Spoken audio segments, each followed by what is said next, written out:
पिछले दिनों कुछ देखा होगा, कुछ मौलवी ज्ञापन देने के लिए जगह जगह आ रहे थे, तो उसमें से एक ज्ञापन मेरे पास भी पहुंच गया था। उसमें था कि गाय को राष्ट्रीय पशु घोषित किया जाए। मैंने उन मौलवियों में से कुछ को फोन किया और ये तुम सिखाओगे हम हिंदुओं को कि गौ माता की पूजा कैसे करनी है।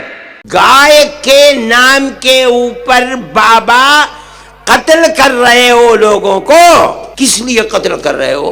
तुम कहते हो कि गाय को मत ज़बा करो, मैं कहता हूं एक कदम आगे बढ़कर मत ज़बा करो।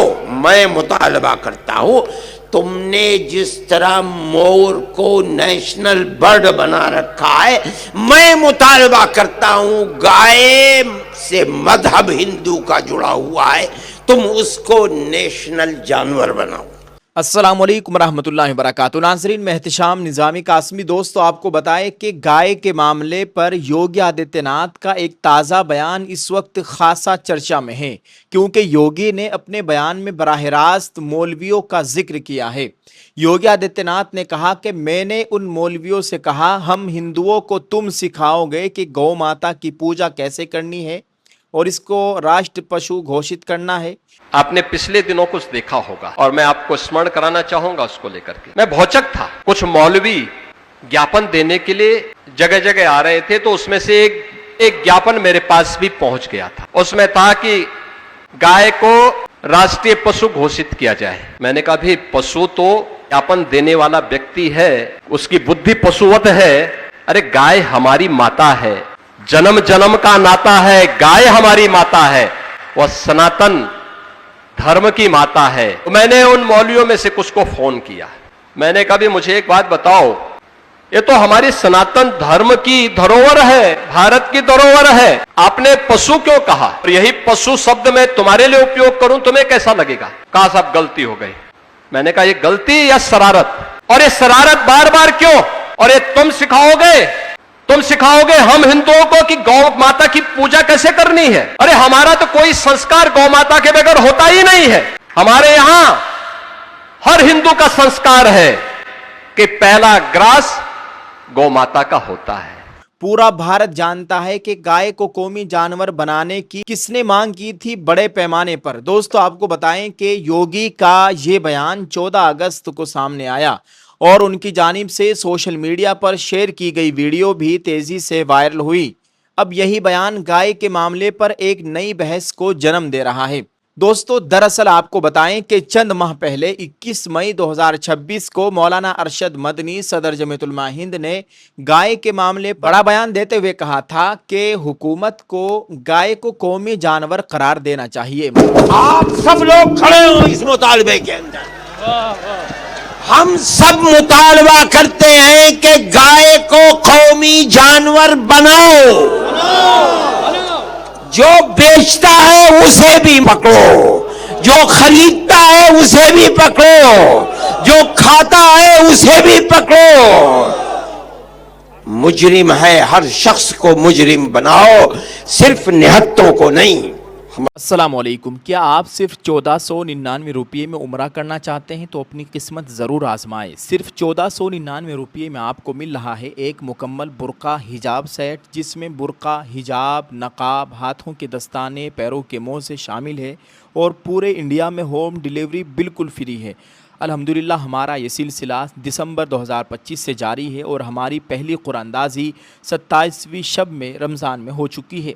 अब हमारी दूसरी कुरानंदाज़ी 12 रबीउल अव्वल को होगी इंशाअल्लाह ताला। जो भी ये सेट ख़रीदेगा उसके नाम की पर्ची लक्की ड्रॉ बॉक्स में जाएगी। जैसे ही 400 पर्चियाँ मुकम्मल होगी इंशाअल्लाह ताला कुरानंदाज़ी होगी और एक खुश नसीब को बिल्कुल मुफ्त उम्रे का मौका मिलेगा। यानी सिर्फ 1499 रुपये में बुर्का सेट भी और उम्रे की सादत का मौका भी।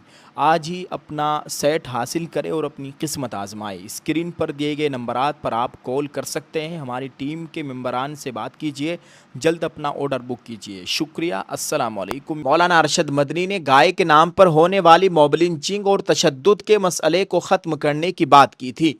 उनका कहना था कि अगर गाय को कौमी जानवर का दर्जा दे दिया जाए तो गाय के नाम पर होने वाले तनाज़े को हमेशा के लिए ख़त्म करने की राह हमवार हो सकती है। لیکن اب سوال یہ ہے کہ مولانا مدنی کے اس مطالبے کے بعد یوگی آدتیہ ناتھ کا یہ تازہ بیان کس طرف اشارہ کر رہا ہے؟ اسی معاملے کے درمیان all India Muslim personal law board کے صدر مولانا خالد سیف اللہ رحمانی کا بھی ایک اہم بیان سامنے آیا ہے، جسے مسلم پرسنل لاء بورڈ کے آفیشیل فیس بک اکاؤنٹ سے شائع کیا گیا ہے۔ مولانا خالد سیف اللہ رحمانی نے اپنے بیان میں کہا کہ مسلمانوں نے جنگ آزادی میں اس امید کے ساتھ حصہ لیا تھا کہ ان کا مذہب، زبان اور تہذیب محفوظ رہیں گے، لیکن فرقہ پرستی آج خطرناک حد تک پہنچ چکی ہے۔ بیان میں الزام بھی لگایا گیا ہے کہ مسلمانوں کو سیاسی، معاشی اور روحانی طور پر کمزور کرنے کے ساتھ ساتھ ان کا ہندو کرن کرنے کی کوشش کی جا رہی ہے، یعنی ہندوانہ طرز زندگی پر لانے کی کوشش کی جا رہی ہے تاکہ آنے والی نسلیں اپنے مذہب اور تہذیب سے کٹ جائیں۔ اب ذرا تینوں بیانات کو ایک ساتھ دیکھیں۔ آپ کو بتائیں کہ ایک طرف یوگی آدتیہ ناتھ کا بیان جو آپ نے سن لیا ہے، جس میں انہوں نے مولویوں کا ذکر کرتے ہوئے کہا کہ ہم ہندوؤں کو تم سکھاؤ گے کہ گو ماتا کی پوجا کیسے کرنی ہے۔ دوسری طرف مولانا ارشد مدنی ہے جو پہلے ہی گائے کو قومی جانور قرار دینے کا مطالبہ کر چکے ہیں اور گائے کے نام پر تشدد اور موب لنچنگ ختم کرنے کی بات کہہ چکے ہیں۔ اور تیسری طرف مسلم پرسنل لاء بورڈ کے صدر مولانا خالد سیف اللہ رحمانی صاحب ہیں جو مسلمانوں کی مذہبی اور تہذیبی شناخت کے تحفظ پر تشویش کا اظہار کر رہے ہیں۔ دوستو، اب سوال یہی ہے کہ گائے کے معاملے پر یہ بحث آگے کہاں جائے گی؟ کیا مولانا ارشد مدنی کے مطالبے کے بعد یوگی کا یہ سخت بیان اسی تنازع کو ایک نئی سمت دے رہا ہے؟ اور کیا مولانا خالد سیف اللہ رحمانی کا بیان اس معاملے کو صرف گائے کے مسئلے سے نکال کر مسلمانوں کی مذہبی اور تہذیبی شناخت کے بڑے سوال سے جوڑ رہا ہے؟ یہ یوگی کی جانب سے مولویوں کا براہ راست ذکر اور گوماتا کی پوجا سے متعلق یہ سوال یقیناً اس بیان کو سیاسی اور مذہبی بحث کا اہم موضوع بنا دیتا ہے۔ دوستو، اب دیکھنا ہوگا کہ مولانا ارشد مدنی، مسلم پرسنل لاء بورڈ یا دیگر مسلم تنظیموں کی جانب سے یوگی کے اس تازہ بیان پر کیا رد عمل سامنے آتا ہے۔ اب ذرا غور کیجئے، یہ گائے کو اپنی ماتا بتاتے ہیں، اس کی حفاظت کرنے کی کوشش کرتے ہیں، گو رکشا کے نام پر جگہ جگہ پر تشدد ہوتا ہے، موب لنچنگ ہوتی ہے۔ جب ان سے یہ مطالبہ کیا جاتا ہے کہ یہ تمام چیزیں ختم ہو جائے گی، آپ اس کو راشٹر پشو، قومی جانور بنا دیا جائے، اب اس بات پر بھی یہ اس طرح کے بیانات دے رہے ہیں۔ آپ اندازہ لگائیے، ایک وزیر اعلیٰ سب سے بڑے اسٹیٹ کا مکھیہ منتری اور اس طرح کی زبان استعمال کر رہا ہے، عام لوگوں کی کیا صورتحال ہوگی؟ اللہ تعالیٰ خیر کا معاملہ فرمائے۔ امید ہے کہ آپ اچھی طرح سے اس پوری ویڈیو کو، پوری خبر کو سمجھ گئے ہوں گے۔ آپ اس ویڈیو کو شیئر کریں، کمنٹ میں اپنی رائے ضرور پیش کیجیے۔ شکریہ۔ السلام علیکم ورحمۃ اللہ وبرکاتہ۔